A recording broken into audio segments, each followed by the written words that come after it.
The rain fell like tears from a broken sky, washing over the quiet city streets that glimmered under the faint orange glow of streetlights. Somewhere, behind the cracked windows of an old apartment building, a woman sat motionless on a couch, staring blankly at the wall as if it held the answers she'd been searching for her whole life. Her name was Lily, and that night she whispered something that even the silence seemed to mourn. "I'm too tired to smile.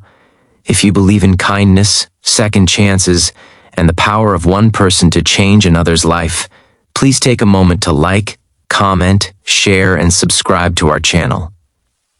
Your support helps stories like this reach more hearts that might just need a little hope tonight." Lily wasn't always like this. There was a time when her laughter could fill a room, when her friends called her the sunshine of their lives. But sunshine fades when the storms stay too long. She had spent the last 2 years fighting battles no one could see, losing her job, her relationship, and her self-worth, all in a slow, painful spiral. Every morning felt heavier, every mirror reflection more unfamiliar. She tried to smile at strangers, at her reflection, at her fading dreams, but the curve of her lips always broke before it could rise. She lived alone now, in a small apartment that smelled of coffee and old paint. Her days blended into one another. Wake up, stare at the ceiling, scroll through her phone, and try not to think. It was as if life had pressed pause, and she couldn't find the remote to start again. And then one morning, in the middle of her routine emptiness, a small, unexpected knock broke through the silence. It was her neighbor, Ethan. He lived across the hall, a man she'd seen many times but never really noticed. He was tall, with a quiet presence and eyes that carried the same kind of sadness she tried to hide. He held a paper bag in his hand, smiling awkwardly as he said, "Hey, I made too much breakfast. Thought you might want some." Lily wanted to refuse. She didn't want company, didn't want conversation. But something in his voice was gentle, unforced, so she nodded. That morning, over scrambled eggs and toast that tasted better than anything she'd had in weeks, she realized something. Ethan didn't try to fix her sadness. He just sat there talking about the little things, the smell of rain, the sound of birds on the power lines, the old dog that barked every morning downstairs. It was the first time in months Lily didn't feel completely invisible. Over the next few weeks, their paths crossed often, sometimes intentionally, sometimes not. A quick chat in the hallway, a shared coffee on the stairs. Slowly, the emptiness around her began to thin out. Ethan had this way of talking that made even silence feel comfortable. He didn't pry. He didn't ask why she always looked tired. He just showed up, with coffee, with jokes that didn't always land, with kindness that didn't demand anything in return. One evening, as the sunset bled through her window, Lily found herself standing on the rooftop with him. The city stretched below, flickering like a sea of distant stars. For a long moment, neither of them spoke. And then Ethan said quietly, "You know, I used to think happiness meant being perfect, but maybe it's just about finding small reasons to laugh again." Lily looked at him, and for the first time in what felt like forever, something inside her cracked, not in pain but in realization. She wanted to laugh again. She wanted to feel again, but she didn't know how. That night, when she went back to her apartment, she stared at her reflection. Her eyes were tired, yes, but she saw something else too. A flicker of life, a faint spark of hope she thought had died long ago. Maybe, just maybe, the world hadn't completely forgotten her. The next morning, Ethan knocked again, holding 2 cups of coffee. "I'm trying this new place," he said. "They say it's strong enough to wake the dead. Want to test the myth?" Lily almost smiled, but the words caught in her throat. "I'm too tired to smile," she whispered.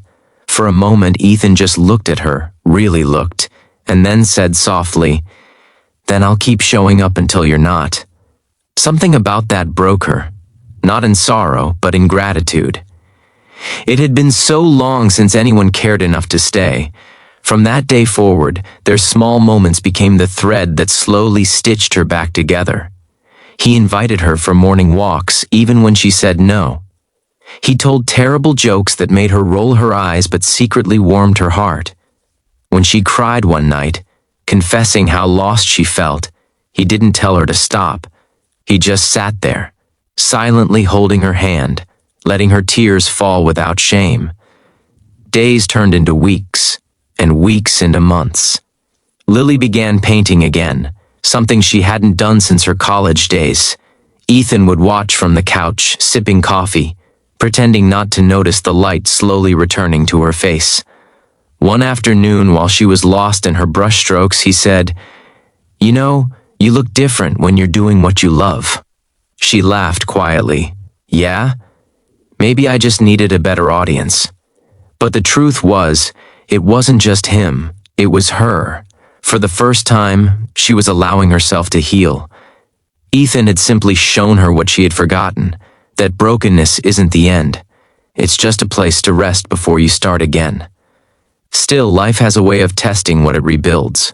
One cold December evening, Lily came home to find an eviction notice on her door. Her landlord was selling the building. She had 30 days to move. Panic returned, heavier than before. She had no savings, no plan, and nowhere to go. The next day she told Ethan, trying to hide the tremble in her voice. He listened quietly and said, "You're not alone in this. We'll figure it out together." And he meant it. He helped her pack, search for apartments, made calls, and when things got overwhelming, he reminded her to breathe. Through every setback, he stayed. And when she finally found a small studio near the park, he carried her last box up the stairs and left a single envelope on the kitchen counter before saying goodbye. Inside was a letter. It read, "Lily, you once said you were too tired to smile, but I've seen the way you light up a room without even trying. The world needs that light. Keep painting, keep laughing, and if you ever forget how, just remember, someone out there believes in you." Tears fell before she even finished reading. That night she painted again, this time a canvas of the sunrise. The colors bled together beautifully, soft oranges and golds, the kind that whisper new beginnings. Months passed. Lily started selling her art online. Slowly her life began to bloom again. Every brushstroke felt like a heartbeat, every painting a reminder that she was still here. And though she didn't see Ethan often anymore, she carried his words with her. Sometimes, when the world grew quiet, she swore she could still hear his voice saying, "You're not too tired to smile. You're just waiting for a reason." Then, one bright spring afternoon, while she was hosting her first small art exhibition at a local cafe, she saw him, standing near the corner, hands in his pockets, smiling that same quiet smile. Her breath caught. She walked over, heart racing, and before she could speak, he said, "Looks like you found your reason." She laughed, a real full laugh that reached her eyes. And just like that, everything came full circle. The woman who once said she was too tired to smile had found her laughter again, not because someone saved her, but because someone reminded her she was worth saving. So to everyone listening, if you've ever felt too tired to smile, too broken to begin again, remember this: sometimes the smallest acts of kindness, a simple cup of coffee, or a quiet word of encouragement can change everything. Life has a way of surprising you when you least expect it. If this story touched your heart, please like, comment, share, and subscribe to our channel. Your engagement helps spread love, hope, and the belief that no one is ever too far gone to start again.